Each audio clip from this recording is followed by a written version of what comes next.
నేను మీ పావని గౌడు.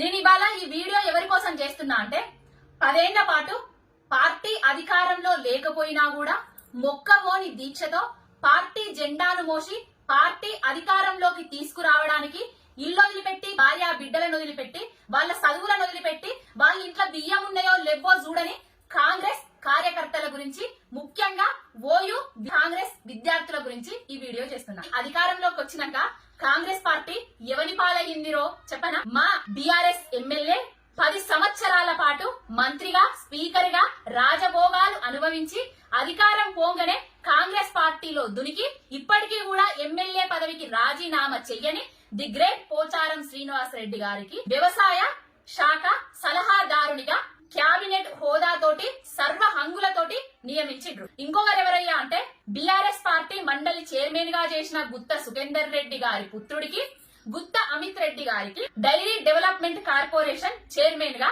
పదవి ఇచ్చిండ్రు. రాజస్థాన్ కి చెందిన అభిషేక్ సింఘ్వి అనే అతనికి రాజ్యసభ ఇచ్చిండ్రు. ఎన్ఎస్యుఐ స్టేట్ ప్రెసిడెంట్ గా మొన్నటి దాకా ది గ్రేట్ బల్మూర్ వెంకట్ గారు చేసిర్రు. ఇప్పుడు ఆంధ్ర ఆయనకు అప్పచెప్పిండ్రు ఆ పదవిని. నీటిపారుదల శాఖకేమో ఆదిత్యనాథ్ అప్పచెప్పిండ్రు. మొన్నటిదాకా ఆంధ్ర ఎలక్షన్ కమిషన్ సీఈఓగా పనిచేసిన ది గ్రేట్ నిమ్మగడ్డ రమేష్ గారికేమో ఇంకొక పదవి అప్పచెప్పిండ్రు. మరి అసలు కాంగ్రెస్ వాళ్ళ గురించి, ఈ రాష్ట్రంలో కాంగ్రెస్ కోసం కొట్లాడిన కార్యకర్తలకు కాని నాయకులు గాని అద్దంకి దయాకర్ రాసంటోనికి కూడా ఇంతవరకు పదవులు ఇయ్యలేదు. ఎవరి పాలైందిరా తెలంగాణ? అసలు వాడుకోవాలి రాయిగా మీరు పాట ఏమని వాడుకోవాలంటే 3 రంగుల జెండా వట్టి సింగమోలే వచ్చినాడు కాంగ్రెస్ ను నాశనం చేసిండే మన గుంపు మేస్త్రన్న పదవులన్నీ పక్కలకి ఇత్తండే. అసలు వాడుకోరి చెక్క బదులు చేరి సిగ్గుపడండి.